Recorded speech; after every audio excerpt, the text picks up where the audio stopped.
今天给大家动力大阪独岛区，租赁的一个店，这是后面这栋周围的环境，外面有粉刷过啊，翻新的。然后前面呢是一个小胡同，这边呢是墙。OK， 我们进去看一下。之后呢，这边是一个玄关，玄关还蛮大的，然后上面有灯，这边有台阶。OK， 我们往里面走。然后里面的情况呢就是一个厅蛮大的。然后这边呢有壁柜，可以放些东西。我们往回走，看厨房部分。厨房呢还是很宽敞的，然后可以放嘎斯炉，这边的洗菜池、开封站都有，楼梯。好，我们往里面走，看里面的情况。啊，我们往里面走，里面右手边呢是一个洗手池和金柜，然后前方呢是一个小院子。打开门以后有一个小院子，小院子有10多平米，还蛮大的，然后可以晾衣服、采光都没有问题啊。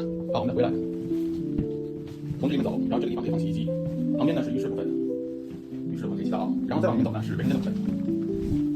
好，卫生间 OK， 我们去2楼看一下2楼的情况，顺楼梯去2楼，这边都有灯啊，都很方便。然后到2楼呢，上来是一个和室，这边有草席，然后旁边有窗打开可以透气，